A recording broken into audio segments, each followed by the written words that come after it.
Coming up today, Thomas Davidson, a veteran lawyer. And so he's a lawyer for veterans? No, he's been a lawyer since 1970. Oh. So he's a veteran lawyer. He's veterated at it. If you like veterated lawyers or vertebrated lawyers, it'd be fun to find one. Inebriated lawyers. I'm thinking if anything's aided. We're probably going to really tick off Patrick's brother. In any case, if you like lawyers. Is he a lawyer? Oh, yeah. He's a barrister. We're safe. Patrick would probably have to explain it to him. If you like this nonsense. Isn't that right, Tony? Isn't that right, Tony? Right? Which one of us? He'll have to go through both of us. I figure start with the guy in Blaine. Fabulous. Because he takes people alphabetically. We've got to have a way. Okay, have you done this all now? No. Did they like, subscribe, and follow? No, not yet. So they haven't sent us anything at TITR@radio.network? No. And they haven't commented. What the hell? Omar, what are we doing here? Come on, chop. We just move on. Fine. This is True, Really News with Scott Combs and Tony Vercanis. All the news you're about to hear is true. Really? As far as you know. I have to say all that stuff, and then you don't have to. We just move on if I just talk stupid long enough. Fine. Visitors to the Rembrandt House Museum in Amsterdam. I didn't know there was one. Yeah, nor I. I was thinking about that. Actually learned something new. Can now bring home a new and permanent souvenir of their visit. The associate... Oh, I hope my daughter doesn't hear this. This is not any... The Associated Press reported that tattoo artist Henk Schiffmacher and others are doing residency within the museum walls called A Poor Man's Rembrandt. You guessed it, tourists can get inked with sketches by the famous artist. According to Schiffmacher, it's anything from highbrow to lowbrow. And it's great that these two worlds can visit one another. If you're wondering, depending on what your choice of Rembrandt souvenir might be, the tattoos run anywhere from $50 to $270. Well, that's not so bad. Nope. Car, she another duck, so the one that she's already got wouldn't be lonely. Seriously? She's got tons of... She's got ink. Yeah, but there's no theme to it. Yeah. She's got like what looked like the old diabetic setup that Riley had. Oh, okay. Right? Yeah. And she has a duck, some vegetable thing, broccoli no less, pineapple. You know, them nurses are kind of weird, right? I do. I think late at night when you do the overnight shift. Yeah. I'm not going to. No, I can't. I'm not saying anything bad about nurses because sooner rather than later, they will have to be helping me out, I'm sure. Correct. Well, let's just move on. My female type nurse person in my family is a little. Yeah. Because her mother so loves tattoos. Yeah. And that's probably why she does it. I got yelled at for an hour after I let her get her first one, and I didn't even know I let her get her first one. But it was your fault. It was. The aforementioned Thomas Davidson, a veteran lawyer who's been practicing law since 1973, was hauled before a disciplinary tribunal over an incident at Salisbury Magistrates Court on February 7 last year. So since 73. Yeah. So he's been practicing law for 50 years. Easily. Yeah. According to has to put him somewhere in his 70s? Yeah. All According right. to the Bar Standards Board, he had been defending a client at the court in a case in front of 3 magistrates. As lawyers are often done. And was confronted at the end of the hearing about aspects of his behavior. As lawyers are often. The chairperson raised with him the issue of his having used a German accent during the proceedings. What? Ach, was?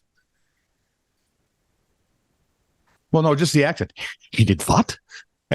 And telling him that his conduct had been inappropriate.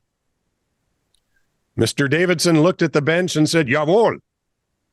at the same time raising his hand in a Nazi salute. The tribunal has now fined the barrister 250 pounds, handed him an official reprimand, and ordered him to pay 1,750 pounds in costs.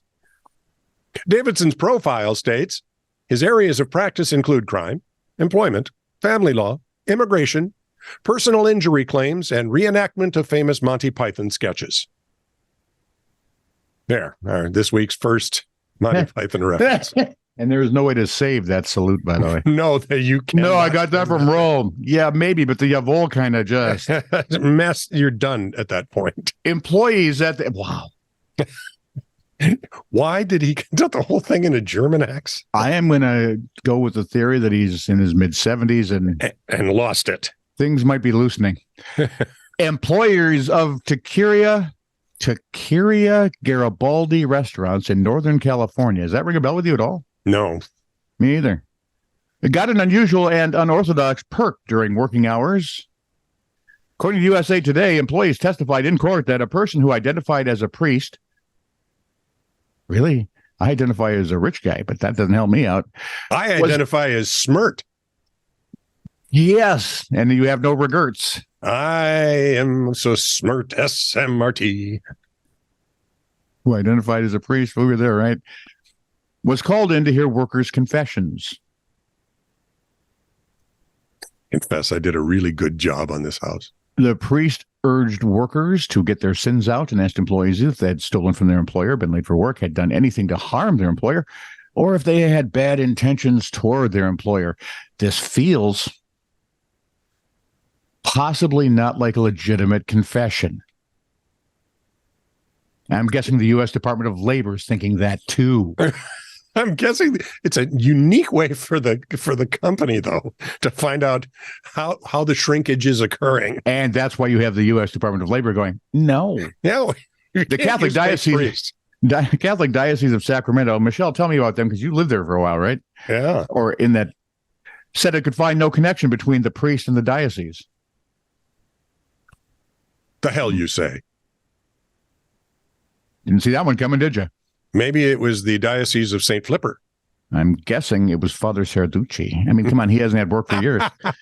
An investigation found that the restaurants had denied overtime pay and threatened employees with retaliation, among other sins. So once they got all those sins out, the owners were ordered to pay $140,000 in damage and back wages. Baby. I believe the theological term for that was oops. Yeah, exactly. I think it's called malpractice. Backfired. This from Jessica Thompson. Hiya, fellas. Found another how the heck did that get there story for you. Uh-oh. Enjoy. Sincerely, Jessica, not Jessa Lynn from way down south in Georgia. Now I'm not sure. Is Jessica from down south in Georgia or is Jessa Lynn from down south? I am so confused. Yes, you are. Doctors were shocked to find an actual shocked, I tell you. To find an actual fly inside a man's intestines during a routine colon screening. You know, when you think about it, that would be a place a fly would hang out, man. Right. According to the Independent, the fly was found intact inside a 63-year-old man who told doctors he'd consumed nothing but clear liquids one day before the exam. He'd also eaten pizza. He ate pizza and lettuce 2 days before the colonoscopy. Right. The man didn't recall an insect being inside either dish and claimed that, there weren't any symptoms to suggest otherwise. There's not big. Well, and how is the fly going to survive the stomach acid? It's not. It's going to be dissolved, right? So how to get there? Matthew Bechtold, chief of gastroenterology at the University of Missouri, told the Independent that upon seeing the fly was not moving on its own or with manipulation with the scope, it was removed from the man during the exam and confirmed to be dead. If it would have moved and been alive. Leave it. We need to study this. Oh, boy. Although Bechtold was unsure of how the insect entered the patient, he suggested that the fly was either consumed or No, Went- no, Yep. no, no, no, no, no, Yep. no. Went through the man's rectum. You, I can't hear you. Rectum hell. If entering through consumption, you'd think the upper digestive enzymes and stomach acid would have degraded the fly. There we are However, the again. fly was intact, making this hypothesis less likely, Bechtold said. If from the bottom, an opening must have been created long enough for the fly to fly undetected into the colon and somehow make its way to the middle part of the colon with no light in a very curvy large intestine. Maybe it had a map. Why does this sound Did like they find a little Cade? Maybe he was blind and just I he's used to was this. No, I'm just thinking this sounds like the fly version of Journey to the Center of the Earth. Hey, Mervyn, let's try this. I ain't going in there. It's dark. Oh, come on. Nope. Go ahead if you want to. It'll be fine. Never saw him again. How was the thing open long enough for him to fly? I don't even want to go that far. Thanks. I'm guessing crawling.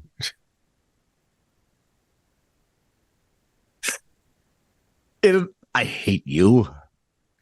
In an office building in Durham, North Carolina, because they have them there, Yeah. 9 scientists are hard at work at Duke University's Smart Toilet Lab.